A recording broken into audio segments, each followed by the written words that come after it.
Saatnya Bapa, saat ini Bapa, kami akan memberikan persembahan Tuhan. Biarlah persembahan ini Bapa berkenan di hadapan-Mu dan menjadi seperti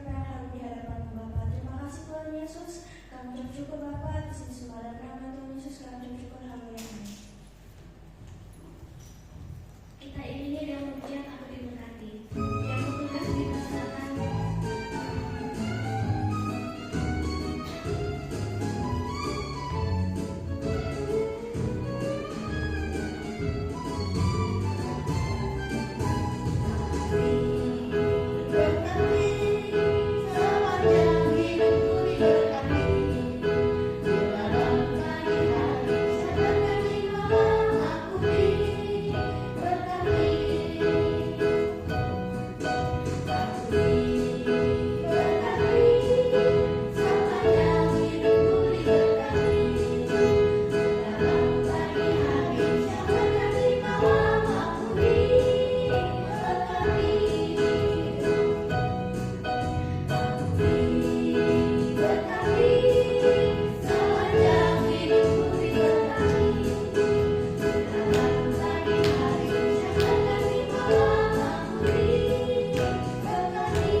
sampaikan saat ini. Setiap hal yang bekerja di tengah-tengah kami yang bukan daripada Tuhan, saat ini Bapa, kami bersatu hati, kami ikat tolak teging, hancur patahkan kuasanya di dalam nama Yesus. Kami teging keluar dari tempat ini, dari setiap hati kami Tuhan. Biar kami dimurnikan oleh kebenaran firman Tuhan, dan di dalam nama Tuhan Yesus kami siap mendengar firman Tuhan.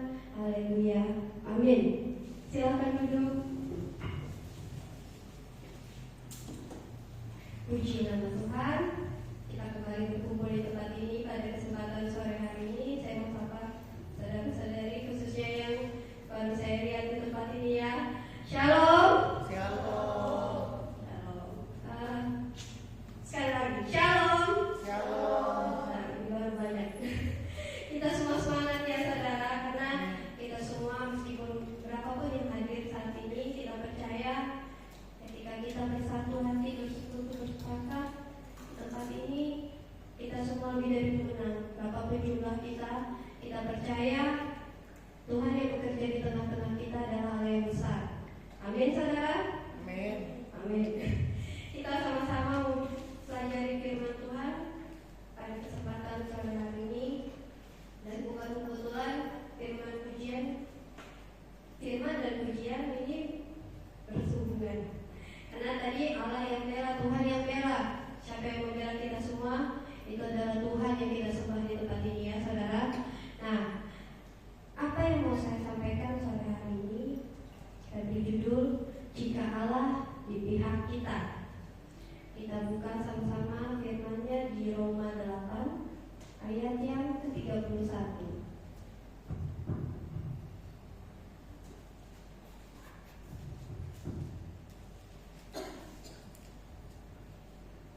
Roma pasal 8 ayat yang ke-31 dengan perikop keyakinan iman.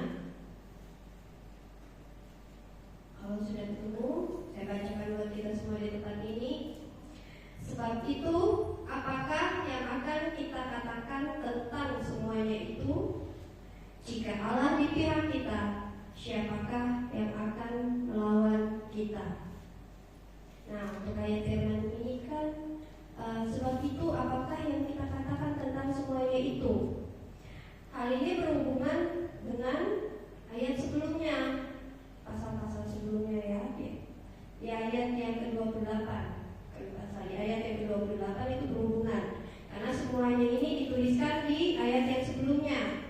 Tapi di sini perikop di bawahnya adalah keyakinan iman. Nah, kita semua di sini mengerti apa itu iman.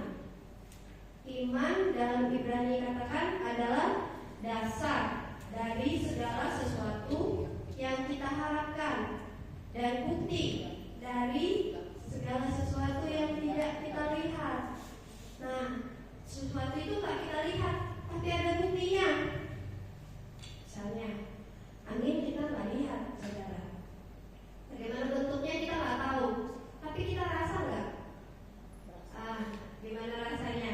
Ada yang kalau kencang kita rasanya kok anginnya kuat sekali ya. Ada kalau sepoi-sepoi rasanya nyaman sekali. Nah, iman juga adalah segala sesuatu yang kita nggak lihat, tapi ada buktinya dalam kehidupan kita. Nah, dan dikatakan iman itu dasar, yaitu dasar berhubungan dengan fondasi, sesuatu yang menjadi fondasi. Kalau bangunan itu sesuatu yang menjadi yang pertama dibangun. Fondasi lebih dulu itu harus kokoh ya. Fondasi itu kalau dibangun kita nggak bisa asal-asalan kalau untuk fondasi dasar. Karena kalau kita bangun rumah kita di atas dasar pasir, apa yang terjadi kalau pas ada datang banjir? Rumahnya bisa roboh, rumahnya bisa ambruk begitu aja. Nah, untuk iman ini, fondasi ini dia harus kokoh, harus kuat. Nah, iman ini yang kita miliki saat ini adalah iman kepada Yesus, kepada Kristus, kepada yang kita sembah di tempat ini. Itu adalah iman kita, saudara. Kita yakin bahwa ketika kita ikut Tuhan, kita memiliki hidup yang kekal. Itu yang kita yakini ya. Ketika kita ikut Tuhan, kita sungguh-sungguh ikut Tuhan, ada upah yang menanti kita nantinya, ada keselamatan buat kita, ada jaminan buat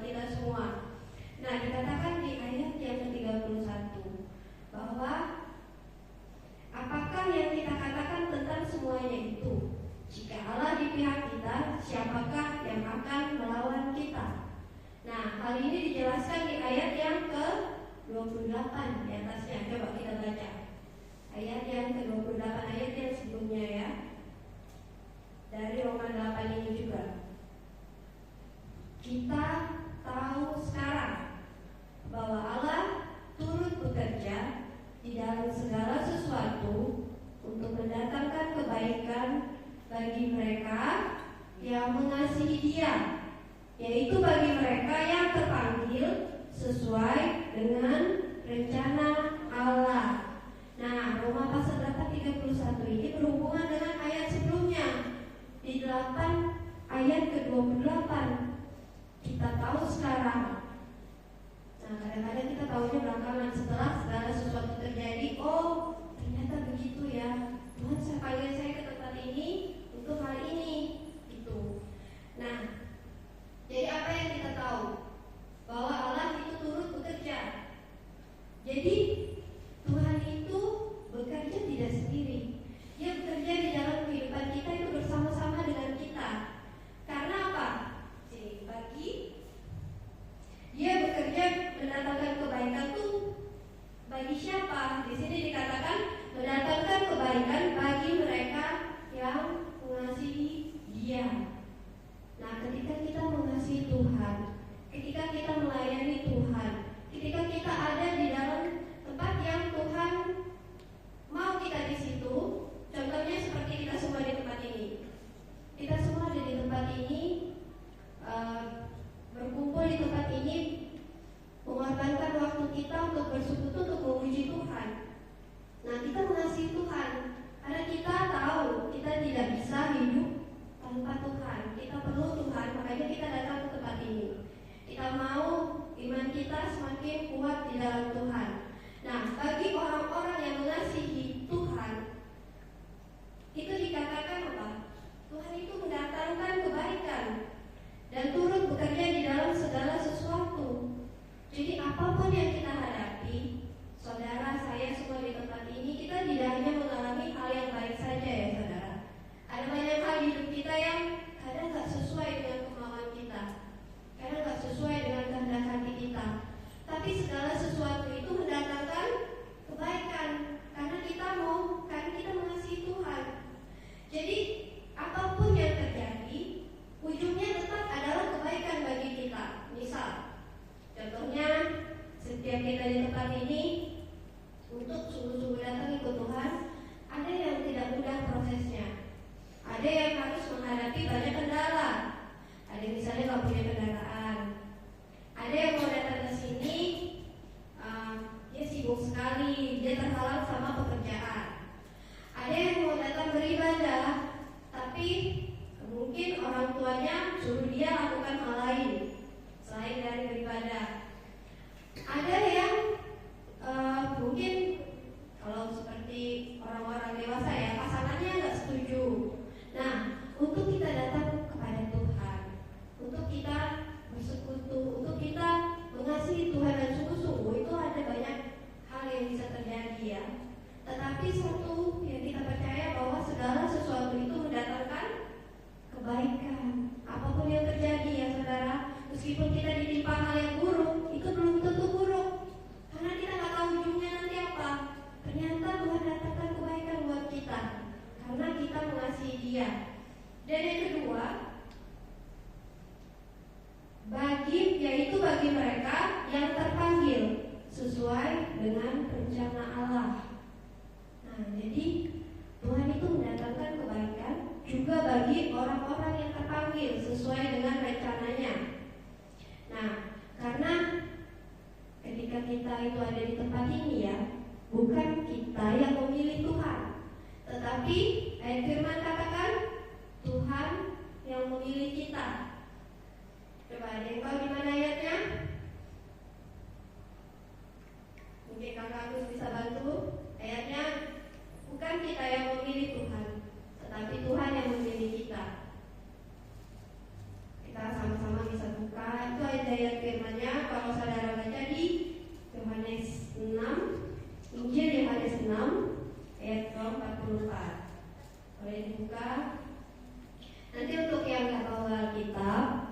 Bisa buka aplikasi di handphonenya ya, di-download ya aplikasinya.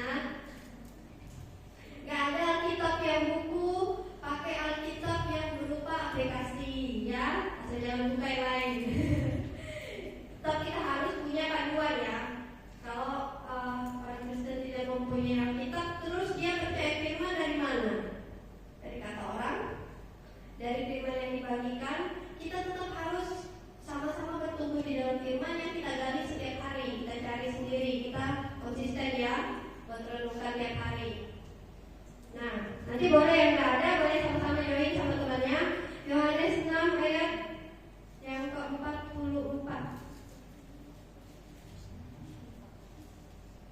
Dikatakan di sana,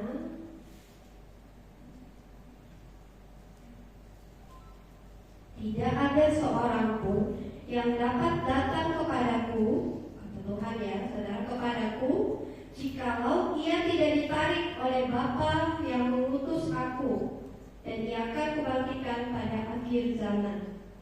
Jadi kita datang kepada Tuhan, bukan kehendak kita yang pilih-pilih Tuhan ya. Saya mau ikut Tuhan yang sana aja, atau saya mau ikut Tuhan yang sana. Tapi sejak awalnya kita itu menerima panggilan Tuhan. Entah itu melalui saudara, entah itu melalui rekan kita, entah itu bagaimana cara Tuhan bermacam-macam untuk membawa kita datang ke tempat ini. Tapi ketika kita menerima panggilan Tuhan, ya kita harus merespon, ya saudara. Ketika kita sudah dipanggil Tuhan, dipilih, kita harus merespon dengan kehendak kita, karena Tuhan tidak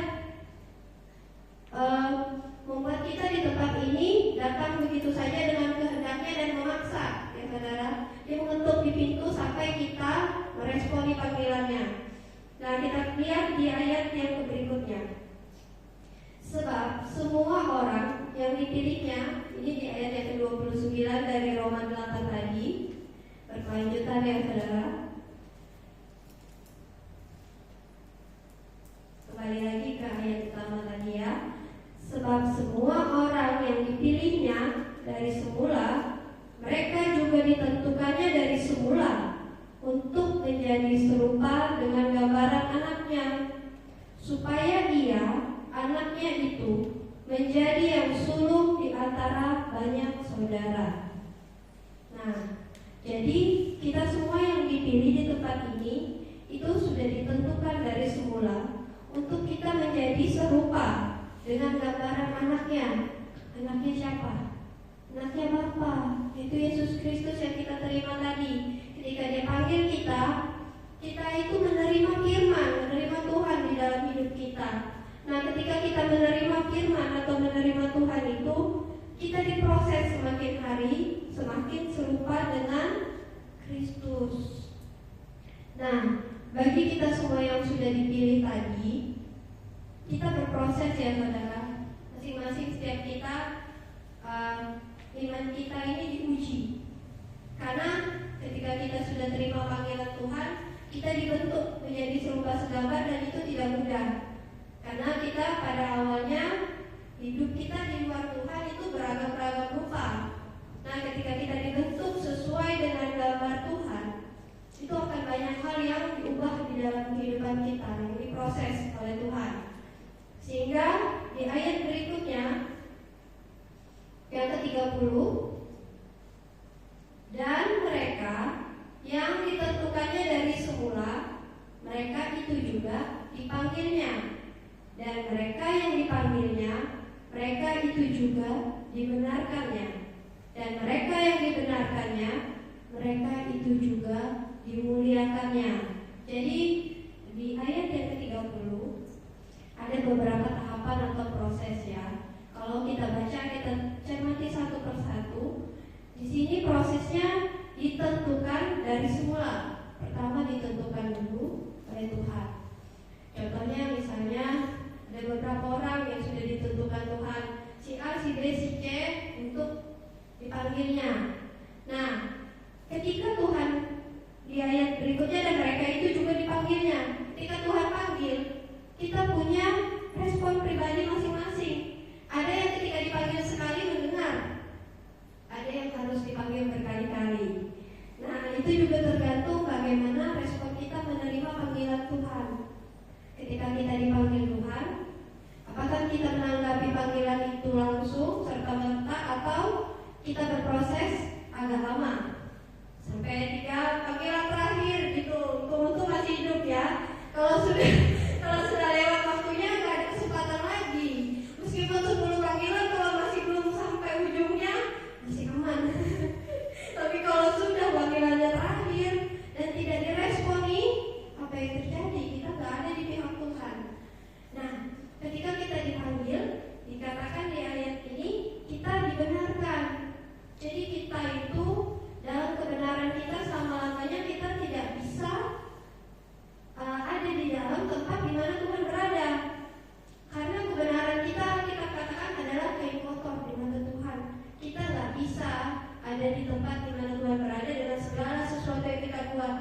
kita mau sesuci apa, seamal apa, sesaleh apa, tetap tidak bisa sampai kita mengakui dengan mulut kita, percaya dengan hati kita bahwa kita menerima Tuhan Yesus, kita menerima pengorbanan Kristus.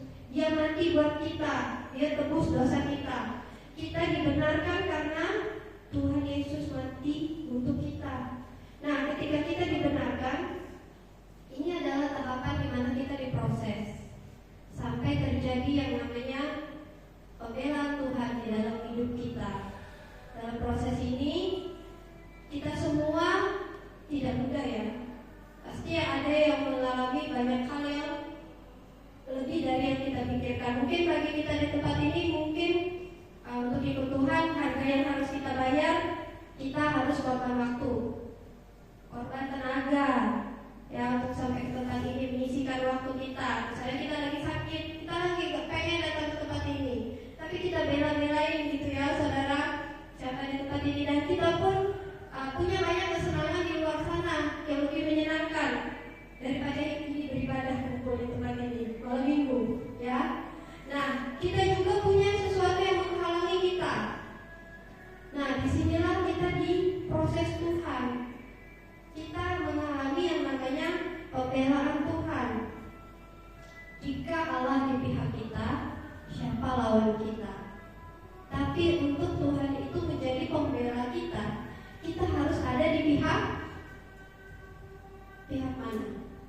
Pihak Tuhan. Ya, untuk kita misalnya dibela oleh seseorang, misalnya kita semua di tempat ini.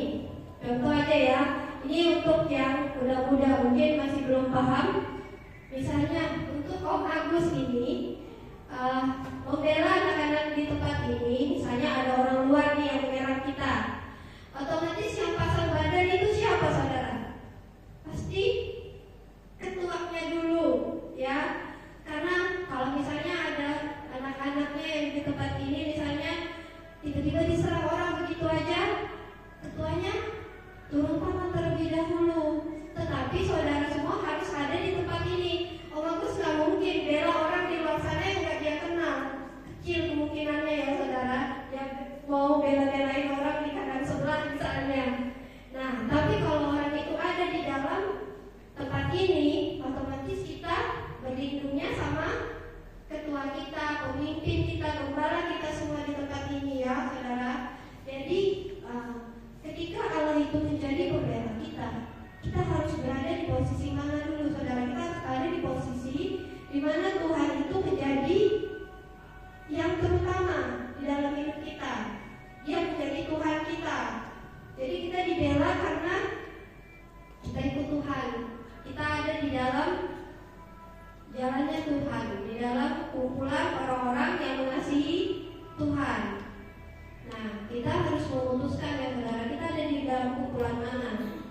Ketika kita ada di dalam Tuhan, otomatis nggak begitu aja kita ada di sini dan hidup seenaknya. Ketika kita ada di tempat ini, Tuhan itu punya ya kayak seperti kita ada dalam satu perkumpulan, di sana pasti punya persyaratan apa aja nih yang harus kita lakukan. Kita nggak bisa seenaknya hidup dengan kelakuan kita tanpa aturan gitu ya saudara. Kalau kita sudah tempatkan ikut Tuhan, kita nggak boleh lagi ikut yang namanya aturan dunia. Ya, ketika kita sudah ada di tempat ini, itu kita mengalami sesuatu yang namanya pembelaan Tuhan. Kita nggak boleh ikut aturan dunia, karena ketika Allah di pihak kita, Dia yang jadi pembela kita. Tapi berkebalikan lagi saudara, celakanya kalau kita dibela semua orang, tetapi Tuhan yang menjadi musuh kita, siapa yang bela? Celaka sekali ya. Meskipun kita disukai semua orang di dunia ini, meskipun segala semua hal yang baik kita dapatkan, tetapi ketika Tuhan yang jadi musuh kita, habislah kita, karena kita tidak punya pengharapan.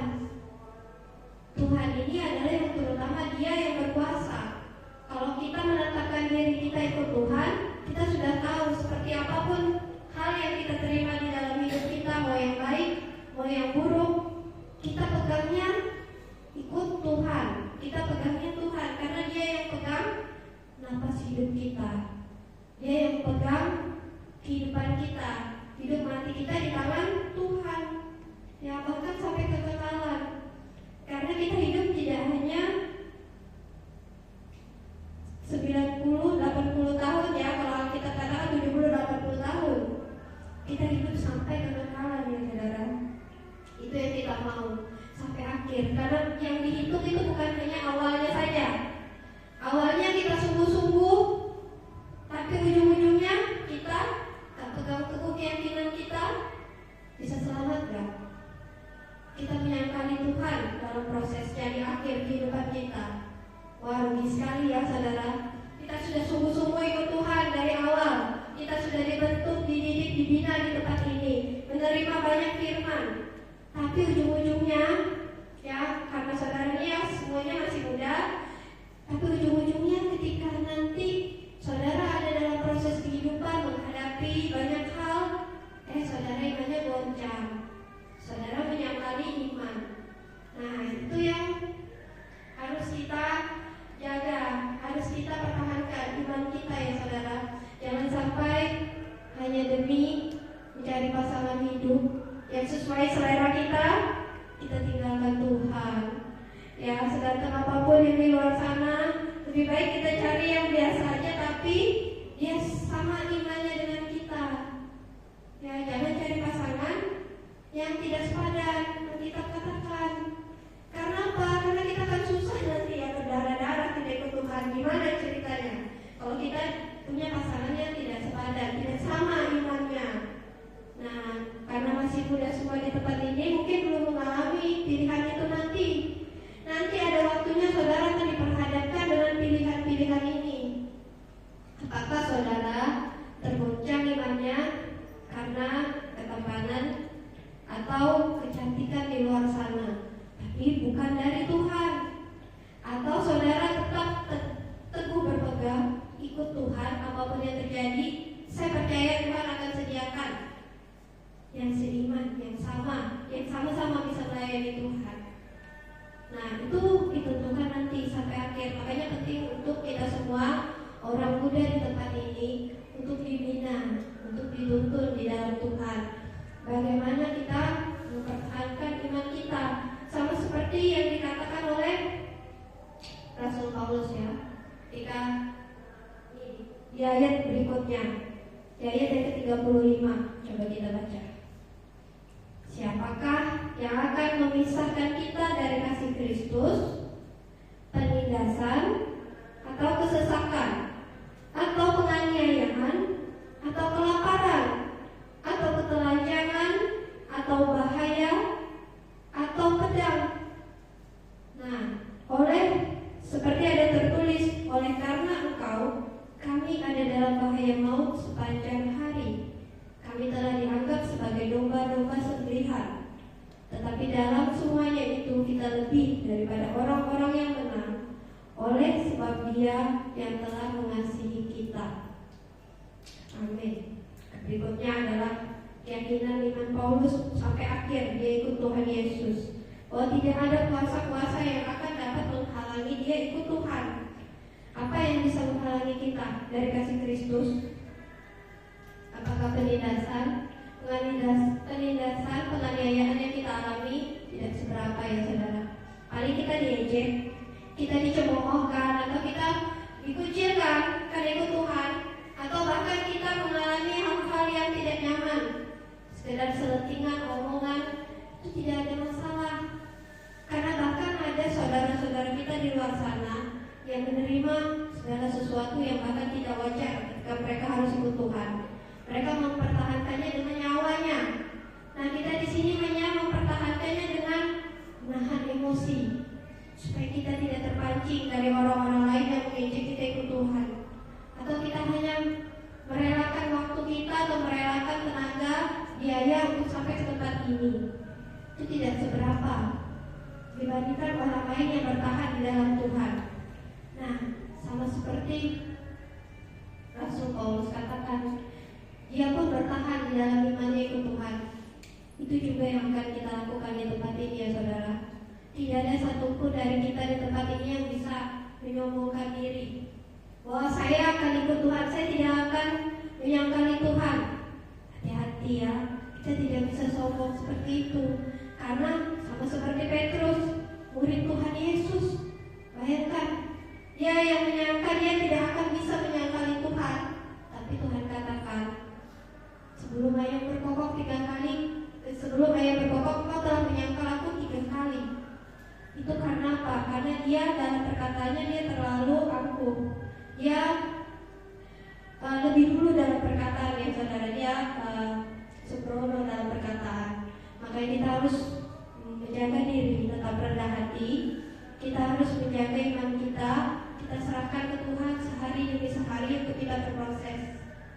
Kita serahkan kelemahan kita, kekurangan kita untuk kita dibentuk di tempat ini ya saudara. Kita sama-sama berproses. Karena untuk ikut Tuhan kita harus menyerahkan kedagingan kita sehari demi sehari. Jadi setiap harinya kita harus mengandalkan Tuhan. Ya, kita nggak bisa andalkan kekuatan kita. Bahkan kita tidak bisa menyombongkan diri karena hidup kita nggak tahu di kilometer berapa nanti kita akan menghadapi tantangan yang besar. Iman kita digoncang antara kita ikut Tuhan atau kita tinggalkan Tuhan. Karena masalah itu sebenarnya baik buat kita ya. Tapi ada masalah yang bisa membawa kita sungguh-sungguh di dalam Tuhan. Tapi ada juga masalah yang nantinya akan membuat kita menyangkali Tuhan. Nah, makanya kita harus bertahan ya dalam permasalahan apapun. Saudara di tempat ini dalam pilihan apapun nanti ke depan diminta untuk bertahan. Karena kita punya satu pembela. Ketika Allah di pihak kita, siapa lawan kita?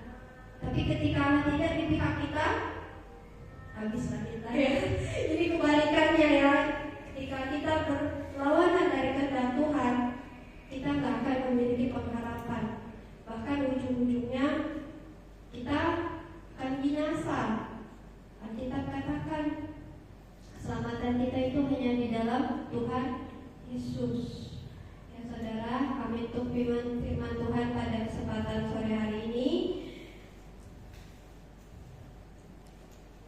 Biarlah kita semua yang ada di tempat ini bertumbuh di dalam kebenaran firman Tuhan.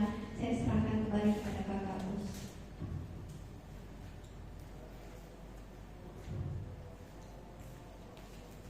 Mari kita bersatu di dalam doa. Tuhan Yesus, terima kasih buat kesempatan yang Tuhan berikan dalam kehidupan setiap kami sidang pemuda remaja di tempat ini. Kami boleh memuji, memuliakan kamu besar namamu, dan kami juga boleh mendengarkan firman-Mu. Biarlah semua ini boleh menyenangkan hatimu, dan kami boleh mendapat sesuatu yang baru, sehingga kami boleh dikuatkan, kami boleh menang bersama-sama dengan Tuhan. Memberkati Kakak Agit yang sudah menyampaikan firman-Mu pada sore menjelang malam hari ini. Engkau yang menyertai kehidupannya, apapun yang dilakukan berhasil dan beruntung, dan pelayanan yang boleh memuliakan nama-Mu. Seluruh sidang pemuda yang melayani pada malam hari kami menyerahkan ke dalam tangan Tuhan. Kau yang terus memberkati mereka, Kau terus menambahkan karunia-karunia atas setiap mereka, sehingga pelayanan mereka boleh semakin hari semakin berkembang, dan banyak orang mengenal Engkau melalui pelayanan mereka. Seluruh sidang pemuda yang hadir pada malam hari ini, kami menyerahkannya ke dalam tangan Tuhan, dan Kau berkati mereka senantiasa dalam sekolah dan kuliah, dalam bekerja dan apapun yang mereka lakukan, dalam keluarga dan terlebih dalam pelayanan. Engkau pakai mereka secara luar biasa, sehingga anak-anakmu di tempat ini boleh semakin hari semakin dewasa di dalam Engkau, dan boleh mengenal Engkau sebagai Tuhan Juru Selamat mereka. Mereka memiliki iman di dalam Engkau, mereka boleh dewasa di dalam Engkau. Terima kasih Tuhan, terima kasih Yesus. Dan sebentar kami akan berpisah satu dengan yang lain.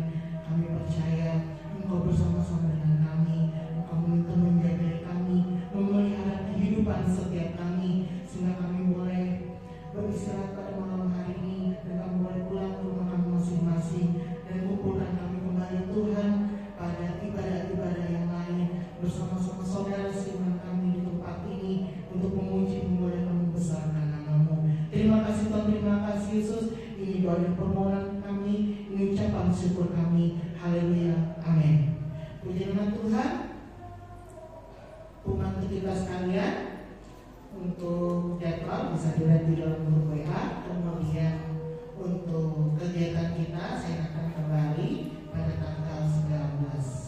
tahun 2025 di tempat ini jam 5 sore. Dimajukan 1 jam untuk kita ibadah sebentar, ibadah singkat, kemudian ada testingnya untuk kita lomba karena